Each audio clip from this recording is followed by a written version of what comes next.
Ladies and gentlemen, welcome to special conference finals edition of the Price Check Podcast.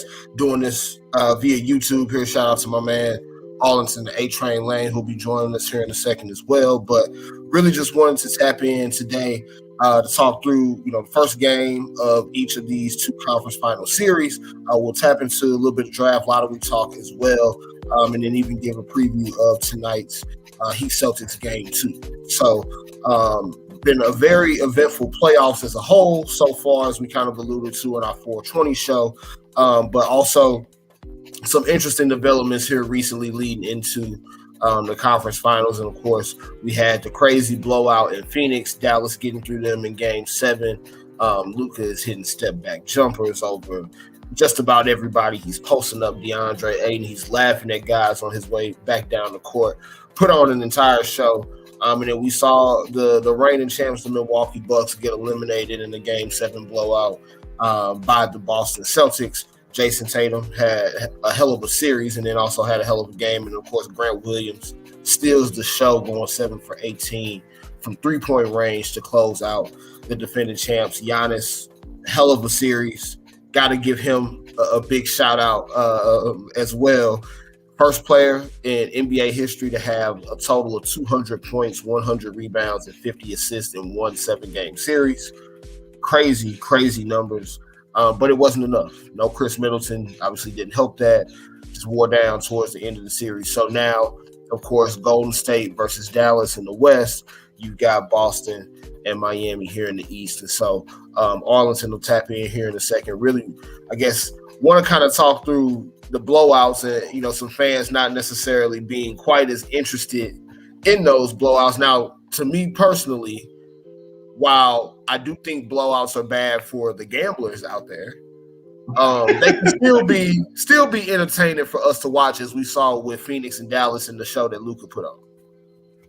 Absolutely. One of the things that I was impressed with was the fact that both teams got blown out. They were in last year's NBA Finals, right? And they both got blown out like the way that they did. And it was entertaining from start to finish. And you can't sit here and act like watching last year's champs and the runner-up be knocked out and then get blown out. One getting blown out at home, and it was just fantastic. I loved every single minute of it, man. Definitely love every single minute of it. And like you said, you want to this kind of ties into something else that I've been thinking about and also hearing about on some other podcasts. This year's playoffs, not only has it felt like playoffs of old in a sense in a lot of these series, it's been great to see all of the talent across all of the different teams without a presence like LeBron James kind of sucking out the air from everybody else. And that's not a knock at LeBron. Of course, I wish the Lakers were still playing right now, but they clearly were not invited to the show. So, but it's helpful for the league as a whole in terms of how they're going to be transitioning to different faces, to represent the league as LeBron goes to the end of his career. Seeing guys like Luka get a chance to play in their first conference finals, being able to see a Jason Tatum and Giannis go head to head for an entire 7-game series. Even Jimmy Butler's not a young guy, but being able to see him emerge again in the Eastern Conference Finals and kind of go back to that bubble run that he had with Miami a couple years ago. You need those different storylines to keep your league entertaining and interesting to the average fan. The people who are hating that LeBron is out of the playoffs are still going to be watching. They're just going to be watching under the lens of LeBron fan or LeBron stan in some cases. Those must have forgotten that in the 2-game sevens, they were the most watched program sports-wise over the past week. And over in the weekend with Game 7 with Milwaukee and Boston getting close to 8 million viewers, and then Dallas and Phoenix right behind them over 6 million viewers. So sports wise, you already knew the NBA was going to be where it's at, and especially because it's Game 7. Yeah, you definitely gonna get those eyes, and so I think pretty good transition into what we just watched here last night, Game 1 of the Western Conference Finals. Luka Doncic and the Dallas Mavericks against Steph Curry and the Golden State Warriors, and did not go so well for Luka. Was not the same outcome, at least from the Game 7 against Phoenix. Golden State wins by 25 last night, 112-87. Just an overall team effort from what I can see last night with Golden State. You had a lot of them just trying to take advantage of the matchups in front of them, not necessarily force feeding Steph or maybe, overdoing it from 3-point range. Just really killing Dallas with ball movement. They did a lot or showed a lot of different looks to Luka in terms of defenders. You saw a lot of Andrew Wiggins on him as far as like putting pressure on him on the ball. And then, of course, you also saw Draymond Green kind of roaming and shadowing a little bit to give him a little bit extra help. And so I think the instant reaction for a lot of people is going to be, okay, the Warriors got this. Warriors sweep, Warriors in 5. Pump the brakes a little bit. Just a little bit. Only reason I say that is because from what I watched last night, do I think the Warriors have a clear advantage in terms of depth, their ability to move the ball, their ability to not necessarily just rely on Steph? Yes. But it's a 7-game series for a reason. There are adjustments that are going to be made. Luka, from what I saw last night, was not in the same type of do or die mode that he was in Game 7. It was a lot more feeling out, trying to get adjusted to how he was being covered by the Warriors, trying to get other guys involved, which I think is going to definitely help them as the series goes along. They went down 0-2 to Phoenix and won 4 out of the next 5. So I don't think we can be too dismissive just yet. But I will say that was a very impressive Game 1 performance for the Warriors. And I do expect them to try to build off of that in Game 2. I just think Dallas has some adjustments that they are going to make, whether it be in Game 2 or as we move to Dallas for Games 3 and 4. Absolutely, man. The way that you had to look at it is, about the Warriors and their ball movement. One of their biggest keys, which was kind of crazy to me that they did get a 25-point victory, was the fact that they had numerous turnovers. But that has been Golden State's game since Steve Kerr got there. That they get lazy with passes, even though it's like when you watch them, it seems effortless. But then they'll get lazy at times. It's kind of the reason, in my eyes, why they lost the 2016 NBA Finals to Cleveland and allowed them to come back, being up 3-1 and then losing at home to Cleveland, is that they got careless with the ball. And they tend to do that often. They tend to do that often when you watch them. But they seem like when they get it going, it's hard to overcome those points off turnovers. Because if you do it, you're going to have to literally put your foot on their necks. And if you don't, you get a 25-point blowout. Yeah, it's interesting to see this version of the Warriors compared to, the couple years before they got KD, as well as, a couple years that they had them. That ball movement, all that is still there. It's just having Jordan Poole gives them a little bit of a different look and a different go-to in terms of his ability to drive, crash the lane, and, put pressure on the rim. Whereas we think of Golden State as a primarily 3-point and jump shooting team. They have that extra element now with Poole being a little bit more athletic, Andrew Wiggins being a little bit more athletic, guys that want to live around the rim a little bit more, gives them just that much more versatility. So I'm definitely keeping my eye on how Dallas responds to that as the series goes along. Their role players did not shoot it well last night. Reggie Bullock was really the only other guy outside of Luka that could get something going. Jalen Brunson, had some big shots here and there earlier in the first half, but obviously, as we saw come the second half, Golden State was just a little bit too much. So I'm not ready to say that Dallas is just going to outright win the series. However, I do still see this being closer to 6 or 7 games than I do 4 or 5. I really think the same too, because they'll push them to their limits. Because one thing that Luka does, even after a loss or a couple of losses, is kind of figure out how, he's going to get himself together when it comes to shooting. Now, one thing has been for certain, his free throw shooting has gotten better.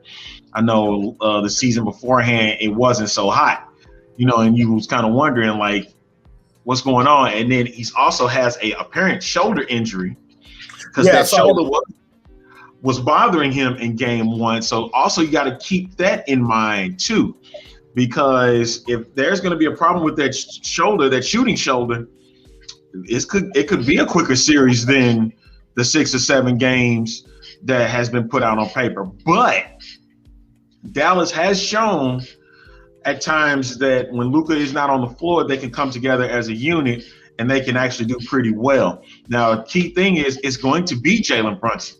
Jalen Brunson is going to have to be that guy. But if you watched Inside the NBA last night, I think it was Kenny Smith that said that Jalen Brunson had never been there. Luka had never been there, but Luka had enough experience to know what that felt like. Reggie Bullock, Finney Smith, Claybert, those guys, they really never had, that opportunity where you got to be the guy if I'm not hitting. If I'm not hitting from the field, I'm going to need you to back me up. Whether, as you already know, what the Warriors have. And even Draymond himself said, this ain't going to be no quick series. They know that they're going to adjust. Jason Kidd even said that himself, that they're going to make adjustments. It was a feel out. Right. And so expect more aggressiveness, especially Spencer Dinwiddie. You expected him to be out there. He got a technical foul because of a play where Draymond had blocked his shot and he felt like he was hit on his arm. That's the other thing. You in a different realm. You ain't with Brooklyn anymore. Now you're trying to fight for a spot in the NBA Finals. So now you're going to have to control your emotions, because a lot of leeway looks like on paper and looks like on our screens that it's going to head towards the Warriors' way.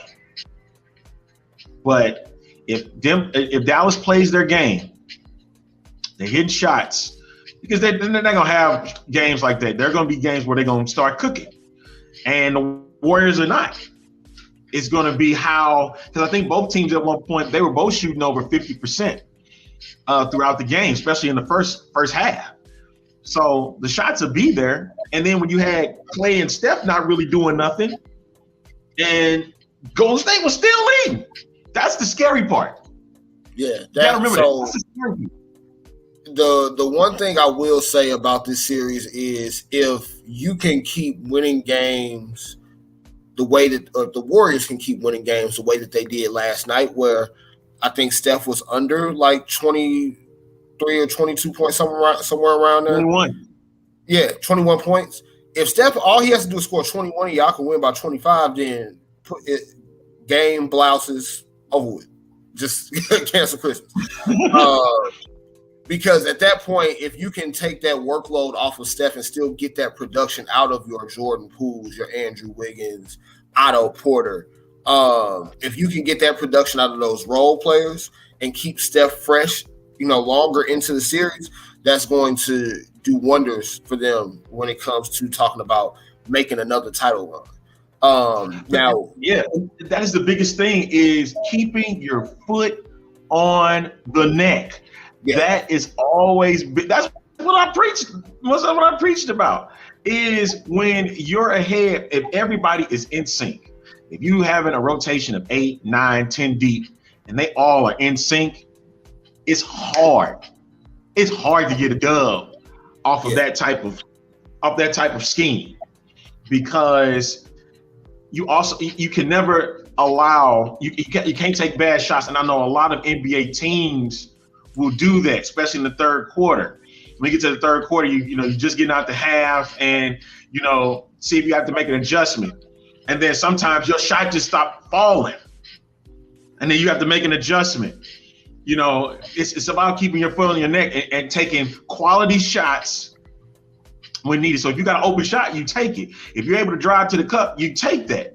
You don't sit back, and a lot of times we get it, the step back three. A lot of people, and that's kind of the gripe I have with the NBA these days, that nobody looks at taking the two when it's given to you, and you just want to try to make that step back three. I get it. The 3-point shot is the most exciting shot in basketball. But also at the same time, if there's a lane given to you, you take those. Right. And you spoke about how Jordan Poole and Andrew Wiggins are guys that drive to the cup. Even when in their Warrior championship days, you had Iguodala that was doing that. Sean Livingston would do that. They may not take a lot of threes, but they sure were driving to the cup. Right. So it's like those two coming into the mix now is right on par with how Steve Kerr's offensive scheme is. Yeah, so again, they're a deeper team. They got a lot of versatile lineups. The pool party lineup, of course, everybody's favorite right now. The Warriors gonna be a tough out if Luka and the Mavericks are gonna try to pull it off. I want to ask one question before we go and talk about the Eastern Conference Finals really quickly. Better storyline for the NBA: Luka winning the West and being the young star to kind of get his first chance at the NBA Finals, or the Warriors going from being at the top of the mountain to the very bottom and climbing the mountain again to go back to the finals? Woo! The more that you think about it, you want to see Luka on a world. I mean, you've seen him on a worldwide stage, but you want to really see him on a worldwide stage at the NBA Finals. You really want to see him be there. And he can hold his own if they were to make the NBA Finals. Because you got to remember, you get in the group of Europe, they're following him, and that would be huge. However, the Warriors themselves are trying to get back to their dynasty days, and they took a hit the last couple of years, the bubble and 2021, because they were basing kind of everything off of Klay Thompson. You gotta remember, he was out for 2 years, right?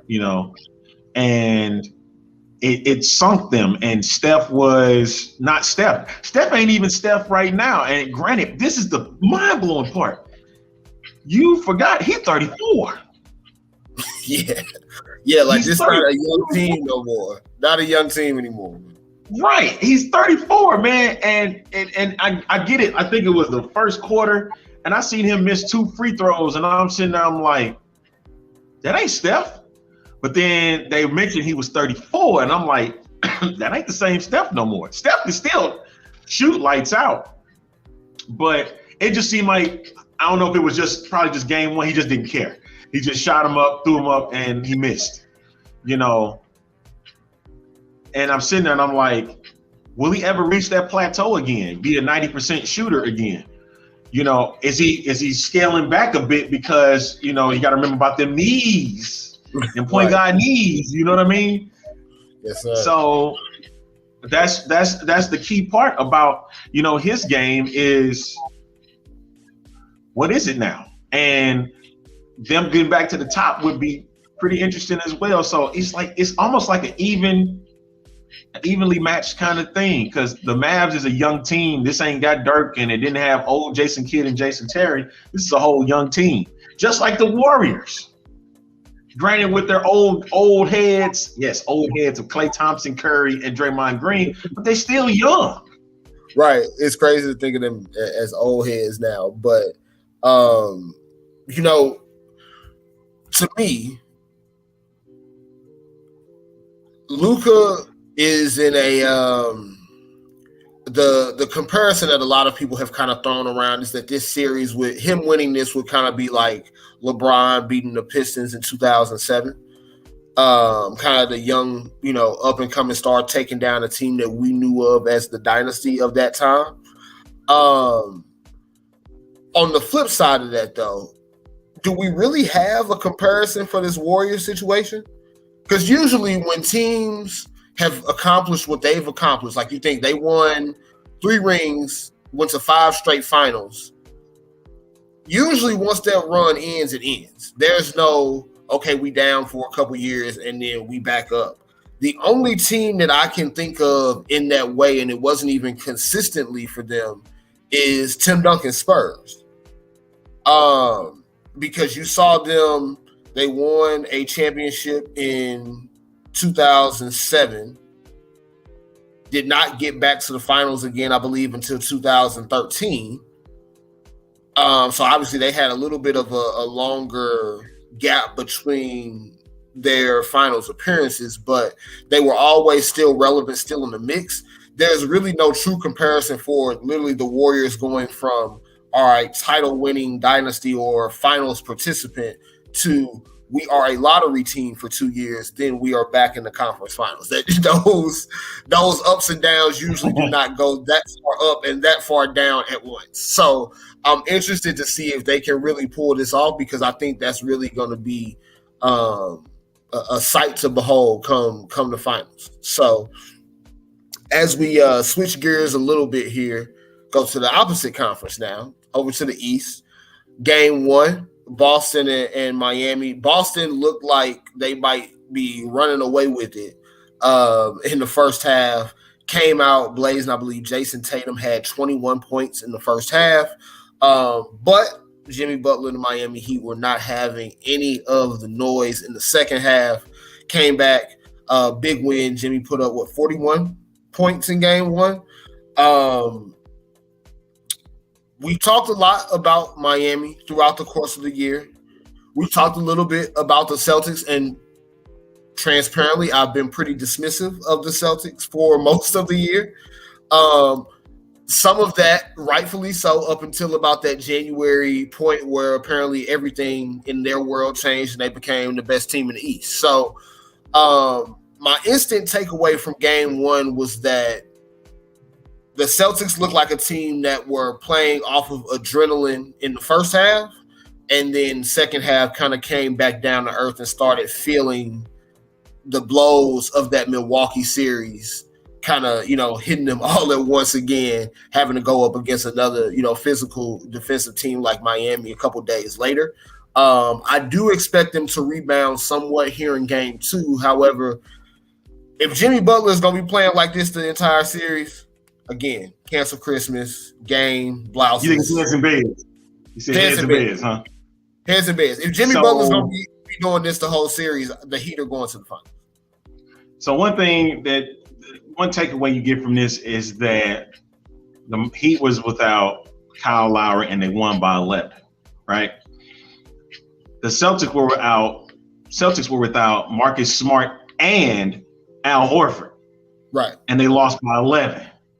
So it's like you could kind of take it both ways. Yep. See that both ways. You didn't have Smart out there. You may not have Smart for game 2, but Horford is returning. So, but the thing about the Celtics type of game is that they're not really big on Smart being the primary ball handler. Right. He'll have his times when he's got the ball in his hands or whatnot. But with that said, it's time for guys to step up. And I think even Derek White, who has been in the mouth of Stephen A. Smith, saying that he don't ever need to shoot again. He's going to be out due to the birth of his child. So he's out. So that means you got guys like Pritchard that's going to have to step up. The bench is going to have to play really big in game 2. Because I know we look at it all the time. Like, I see every game as a must win. A lot of people look at it as a feel out. I know with the Warriors, it's not maybe that the case. But when you look at that 2 teams like Boston and Miami, both of them that have had conference finals appearances, want Miami get into the NBA finals, and then now you're looking at Boston that's trying to get there and have been trying to get there since Tatum came on board. They're trying to get all of that locked in. and it's a must win for them. This is a must win for Boston. If you're gonna make this series appealing, you got to win tonight. You got to win tonight. If you don't win, I gotta agree. Tonight is definitely a must win for them. We've already confirmed, of course, Al Horford is going to be back. Trying to see what the news is here as we approach game time with Marcus Smart. But yeah, if Boston, although they will be going back home for games 3 and 4, Miami, as we saw in both previous rounds, Miami is not the team that you want to be down 0-2 against, because they are a team that is going to constantly keep their foot on your neck. Marcus has been, I think it's been a few hours ago, but he's been elevated to probable. Okay. So he may play in game 2. So that is a promising sign for Boston fans to say, hey, we have a better chance. And I need to see what the update is on Kyle Lowry, because he had been out, and to see if he's going to play in game 2. And no, he won't be playing in game 2 either. So you got a plus here for Boston, not so much for Miami. And you think about it, the production of Al Horford and Marcus Smart in game 1 makes that outcome a whole lot different. And not even just offensively, what they could contribute defensively. Because if you think about it, I kind of mentioned Celtics kind of running out of gas in that second half. You got to also think, if you don't have Marcus Smart, you don't have Al Horford, that leaves you playing a lot more minutes to guys like Daniel Tice. Aaron Nesmith had to play in the last game, big minutes, and he had not, I think he had played 7 minutes total in the first 2 rounds. So Boston is going to be much better equipped game 2 from a depth standpoint. And I also think, just from a strategy standpoint, you don't have to spend as many minutes putting Brown and Tatum on Jimmy Butler. You can put a little bit more Marcus Smart on him. You don't have to put the ball in the hands of Jaylen Brown, Jason Tatum as much, bringing the ball to the court, because you now have Marcus Smart back. You can be a little bit more cautious with Robert Williams' minutes. You don't have to play Daniel Tice as much now that you have Al Horford back. So I definitely expect some adjustments from Boston and their game plan. Honestly, I'd even go out on the limb and say that Boston's probably going to win the game. From what we've seen out of them through 2 rounds, I think this is a game that they are going to respond with a win, probably a big Jason Tatum game. And we'll see if Jimmy and, the guys over there in Miami can match that again. Because granted, Jimmy has been playing out of his mind the entire playoffs. If I'm the Celtics, go ahead and go for 40, Jimmy. My goal is to make sure that nobody else joins you. And, part of Miami's struggles when they have lost this season is that they don't have another go-to guy that they can consistently count on. Thank you. And that's it.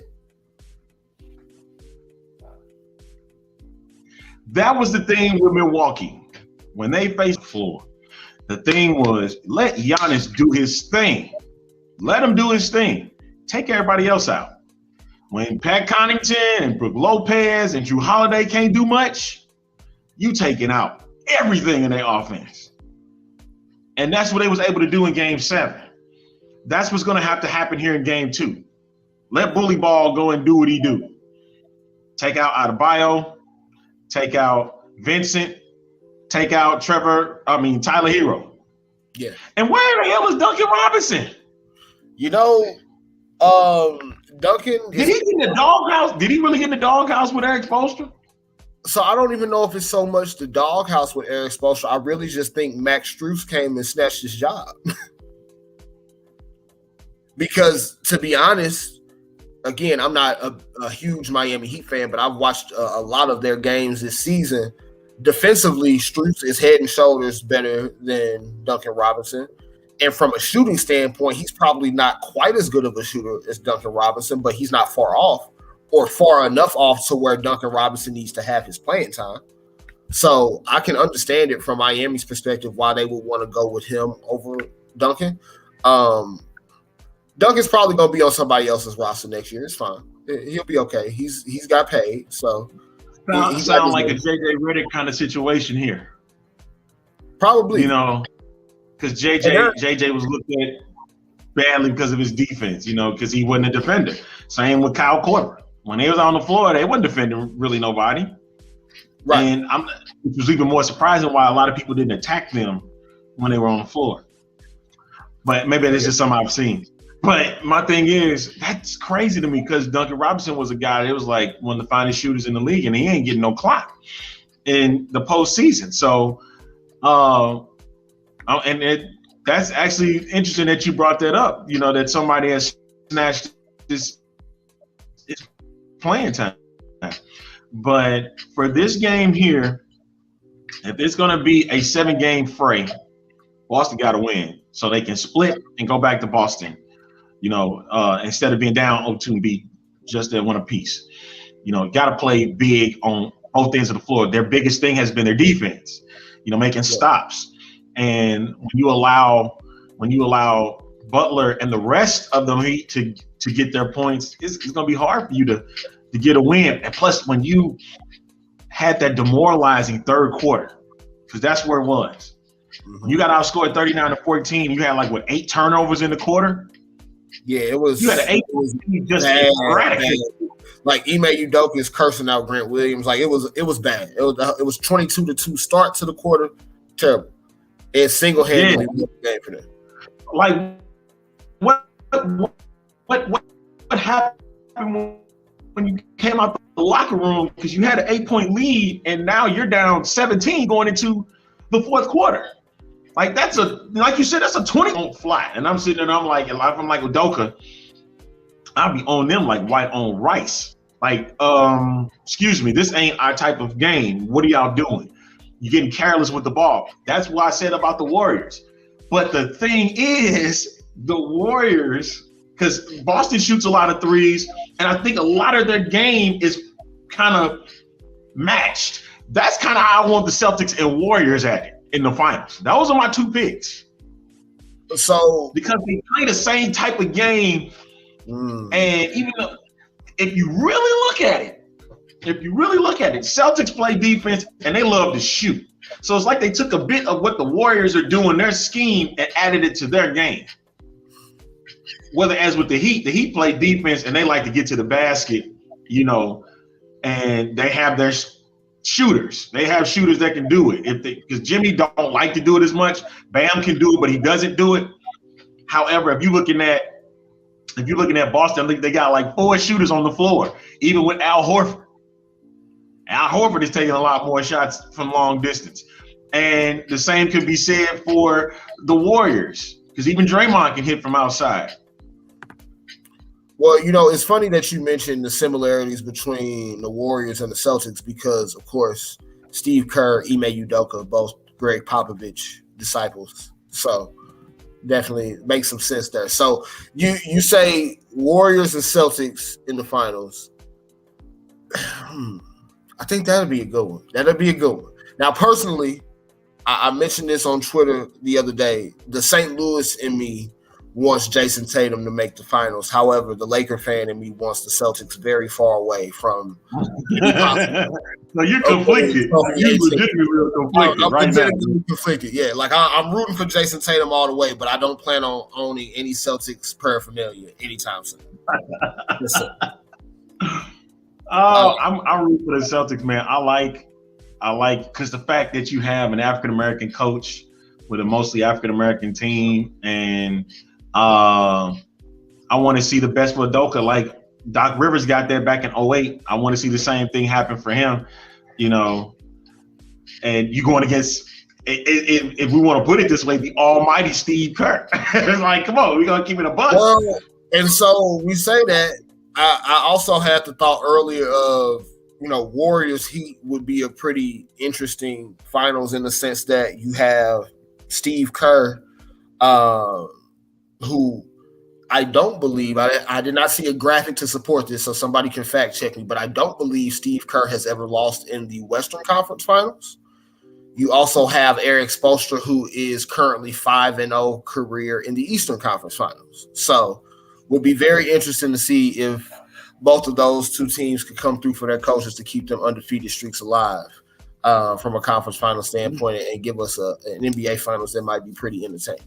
So, or is it 4-0? So Spoelstra is 5-0 because, of course, the bubble is number 5. Now, that was the one I couldn't think of. It was the bubble. All right.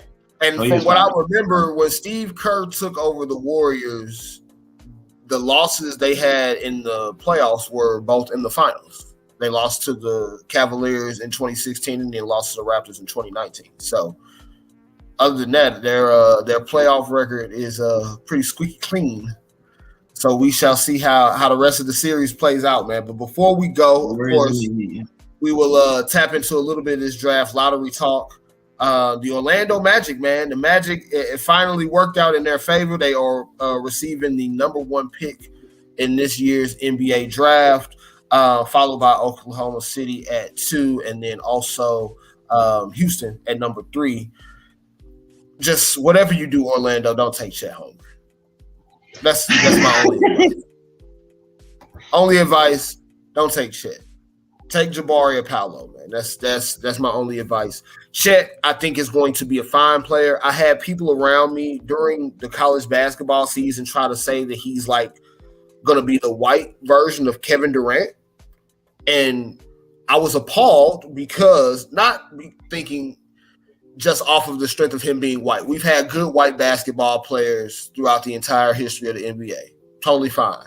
My problem is that you all are comparing him to Kevin Durant based on quote-unquote size and skill. Meanwhile, Kevin Durant as a college freshman was putting up NBA scoring numbers.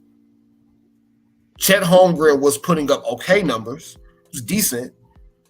Kevin Durant was putting up NBA scoring numbers as a college freshman. We can't compare the two. They are not in the same league.